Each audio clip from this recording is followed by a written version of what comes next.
మహారాష్ట్ర ఉప ముఖ్యమంత్రి అజిత్ పవార్ ప్రయాణించిన విమానం ట్రావెల్ హిస్టరీపై సెర్చ్ చేస్తున్నారు నెటిజన్లు. ఆ జెట్ విమానం ట్రాక్ రికార్డ్ ఏంటి, ఎన్ని గంటల జర్నీ చేసింది, ఆ విమానాన్ని తయారు చేసిన కంపెనీ ఏంటనే అంశంపై విపరీతంగా శోధిస్తున్నారు నెటిజన్లు. ఈ అంశాలతో పాటు ఈ జెట్ విమానం నడిపిన పైలట్ ఎవరనే అంశంపైన సోషల్ మీడియాలో చర్చ జరుగుతోంది.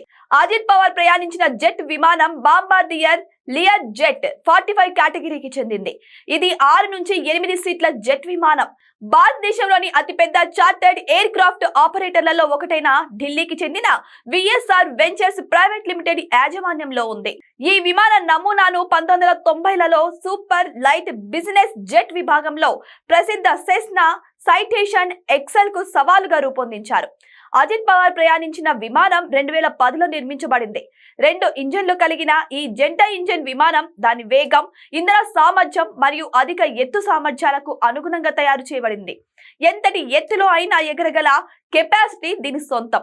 47 అడుగుల రెక్కల విస్తీర్ణం కలిగిన ఈ జెట్ స్వల్ప నుంచి మధ్యస్థ దూర విమానాల కోసం రూపొందించబడింది. లియర్ జెట్ గంటకు 800 నుంచి 850 కిలోమీటర్ల వేగంతో ఎగురుతుంది మరియు దాదాపు 3000 కిలోమీటర్ల పరిధిని కలిగి ఉంటుంది. ఈ ప్రమాదం వల్ల విమాన నిర్వాహకుడు విఎస్ఆర్ వెంచర్స్ పై కూడా ఫోకస్ పడింది. ఢిల్లీలోని మహిపాల్పూర్ లో ప్రధాన కార్యాలయం ఉన్న విఎస్ఆర్ వెంచర్స్ చార్టెడ్ విమానాలు, హెలికాప్టర్లను రన్ చేస్తుంది. లియర్ జెట్ 45 కాకుండా దాని విమానాలలో Beechcraft Super King Air B200, Agusta 109 హెలికాప్టర్లు ఉన్నాయి. విమానం ఎందుకు కూలిపోయిందనే దానిపై DGCA విచారణ జరుపుతోంది. ఏవియేషన్ రెగ్యులేటర్ DGCA నుంచి అధికారిక నివేదిక కోసం కేంద్రంతో పాటు రాష్ట్ర ప్రభుత్వాలు ఆసక్తిగా ఎదురు చూస్తున్నాయి. అయితే విమానం విజిలిటీ తక్కువగా ఉండడం వల్ల కూలిపోయి ఉండొచ్చని విఎస్ఆర్ వెంచర్స్ అధికారి ఒకరు తెలిపారు. విమానం 100% సురక్షితంగా ఉంది. సిబ్బందికి చాలా అనుభవం ఉంది. గ్రౌండ్ విజిబిలిటీ తక్కువగా ఉండడం వల్ల ఇది జరిగి ఉండవచ్చు అని ఆ అధికారి అనుమానం వ్యక్తం చేశారు.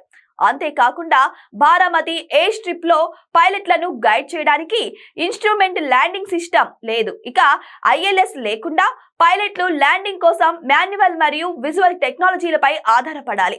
ఇక DGCA ఇప్పుడు శిథిలాలను విశ్లేషించే పనిలో ఉంది.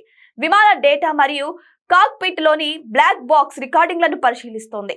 తర్వాత క్రాష్ వెనుక గల కారణాలను వెల్లడిస్తోంది.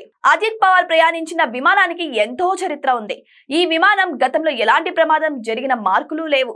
అయితే విఎస్ఆర్ నడుపుతున్న అదే తయారీకి చెందిన విమానం సెప్టెంబర్ 14, 2023న ముంబైలో తీవ్రమైన ప్రమాదానికి గురైంది. VTDBL గా నమోదు చేయబడిన రియల్ జెట్ 48XR విమానం ఆంధ్రప్రదేశ్లోని విశాఖపట్నం నుంచి వస్తుండగా భారీ వర్షం మరియు తక్కువ దృశ్యమానత సమయంలో ముంబైలో క్రాష్ ల్యాండ్ అయ్యింది. అయితే విమానం రన్వే పైకి వెళ్లి 2 టాక్సీవేల కూడలి దగ్గర క్రాష్ ల్యాండ్ అయ్యింది. మంటలు చెలరేగే ముందు విమానం ఫ్యూజ్లేజ్ 2 భాగాలుగా విడిపోయింది. అయితే 8 మంది ప్రయాణికులు ప్రాణాలతో బయటపడ్డారు. అయితే కో పైలట్ తో సహా చాలా మంది గాయపడ్డారు.